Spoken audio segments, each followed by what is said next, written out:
नमस्कार विद्यार्थी मित्रो. आज आपण पाहणार आहोत एका गायला एका दिवसाला किती खाद्य लागतं. तर कोणताही शेतकरी रँडम क्वेश्चन विचारू शकतो की एका गायला एका दिवसाला किती खाद्य द्यायचं. तर ते त्याचं उत्तर देता यावं यासाठी आपण हे एक एक साधं गणित बघूया. तर एचएफ काऊ फॉर एक्झाम्पल एक एचएफ काऊ घेऊया, ती आहे 400 kg ची. तर थंब रूलनुसार त्याच्या बॉडी वेटच्या 2.5 ते 3% ड्राय मॅटर त्याला रिक्वायरमेंट आहे. म्हणजे 2.5 to 3% ऑफ बॉडी वेट. मग 400 kgचं 3%नं पकडूया, आपण हायर रेंज घेऊया. तर 400 kgचं 3%नं किती होतंय? 12 kg. तर एका गायला 12 kg ड्राय मॅटर एका दिवसाला लागतं. तर 12 kg हे ड्राय मॅटर आहे, ते टोटल ड्राय मॅटर आहे. त्यातलं 2/3 आहे ते रफेज पाहिजे आणि 1/3 आहे ते कॉन्सन्ट्रेट पाहिजे. मग 12 जर 2/3 केलं तर ते होते 8 kg. तर 8 kg आपण रफेज दिलं पाहिजे आणि 12चं 1/3 केलं तर ते होते 4 kg. तर 4 kg कॉन्सन्ट्रेट दिलं पाहिजे.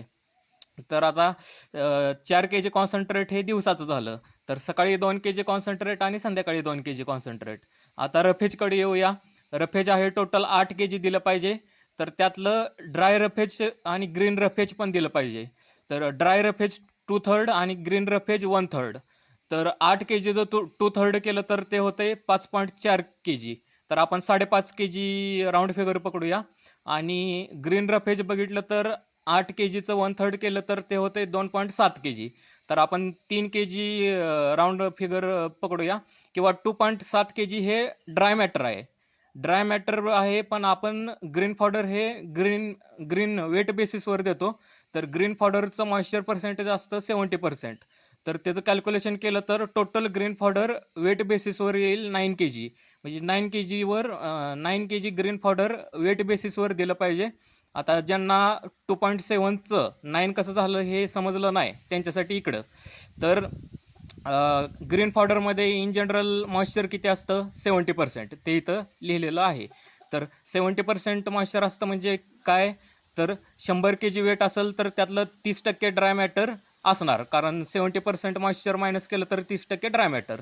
तर आपलं ड्राय मॅटर किती आहे? 2.7 kg. तर 2.7 kg ड्राय मॅटरला वेट बेसिसवर त्याचं वजन किती येईल? तर हे तिरकस गुणाकार आपण करून सॉल्व करूया.